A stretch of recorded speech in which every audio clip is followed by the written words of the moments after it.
जय हरिबंधू भगिनींनो, आपले श्री रेणुकाई वैदिक ज्योतिष केंद्र व श्री विश्वकर्मा वास्तुशास्त्र मध्ये हार्दिक स्वागत करीत आहे. मी आपणासाठी या अगोदर नागपंचमी संदर्भात एका सुनेची कथा आणली होती, तर आज आपणासाठी घेऊन आलो आहे नागपंचमीची एका शेतकऱ्याची कथा.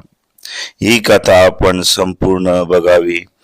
तसेच कथा आवडल्यास लाईक व सबस्क्राईब अवश्य करावे व कथा नक्की दुसऱ्यांना शेअर करावी ही विनंती. चला तर मग बघूया आजचा नवीन व्हिडिओ, नागपंचमी शेतकऱ्याची कथा. नागपंचमीची शेतकऱ्याची कहाणी. एका नगरात एक शेतकरी राहत होता. त्याच्या शेतात एक नागाचं वारुळ होतं. श्रावण महिना आल्यानंतर नागपंचमीच्या दिवशी शेतकरी नेहमीप्रमाणे आपल्या शेतात गेला. शेत नांगरत असताना वारुळातील नागाच्या पिलांना नागराचा फाळ लागला. त्यामुळे ती मेली. काही वेळाने ती नागिन आले. आपलं वारुळ पाहू लागली, तर तिथं वारुळ नाही, पिल्लही नाही, म्हणून इकडे तिकडे शोधू लागले. तेव्हा नांगर रक्तानं भरलेला दिसला. तसं तिच्या मनात आलं की शेतकऱ्याच्या नांगरानं माझी पिलं मिली.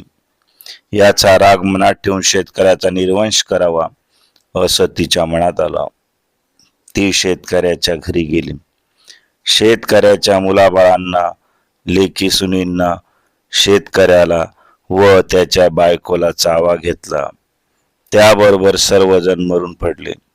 पुढे तिला समजलं की शेतकऱ्याची एक मुलगी परगावी आहे. तिला जाऊन चावा घ्यावा म्हणून ती जायला निघाली. ज्या गावी मुलगी होती त्या गावी आल्यानंतर त्या शेतकऱ्याच्या मुलीच्या घरी गेली. तेव्हा तिने पाहिलं की त्या मुलीने पाटावर नागिन काढून त्यांची पूजा केली आहे. दुधाचा नैवेद्य दाखवला आहे. लाह्या वाहिल्या आहेत आणि मोठ्या आनंदाने पूजन करून प्रार्थना करत आहे. नागिन पूजा पाहून संतुष्ट झाली. दूध पिऊन समाधान पावली. चंदनात आनंदाने लोळली. मुलीची प्रार्थना डोळे मिटून चाललीच होती. इतक्यात नागिन उभी राहिली. तिला म्हणाली, बाई तू कोण आहेस? तुझे आई वडील कुठे आहेत? तेव्हा शेतकऱ्याच्या मुलीने डोळे उघडले. पाहते तर प्रत्यक्ष नागिन दृष्टीस पडली. शेतकऱ्याची मुलगी घाबरली.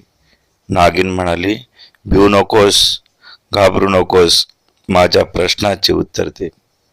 तेव्हा तिने सर्व हकीकत सांगितली. ती ऐकून नागिनीला फार वाईट वाटलं. ती मनात म्हणाली की ही आपल्याला इतक्या भक्तीने पूजते आहे, आपले व्रत करत आहे आणि आपण हिच्या बापाचा निर्वंश करण्याचं मनात आणलं आहे. हे चांगलं नाही. असं म्हणून नागिनीने तिला तिच्या बापाची हकीकत सांगितली. तेव्हा शेतकऱ्याच्या मुलीला फार वाईट वाटलं. तिने आईबाप जिवंत होण्याचा उपाय विचारला. नागिनीने तिला अमृत दिले. ते घेऊन ती माहेरी आली. सगळ्या परिवाराच्या तोंडात अमृत घातले. सगळी माणसं जिवंत झाली. सगळ्यांना आनंद झाला. तेव्हा मुलीने बापाला घडलेली सर्व हकीकत सांगितली. तेव्हा बापाने विचारलं, हे व्रत कसं करावं?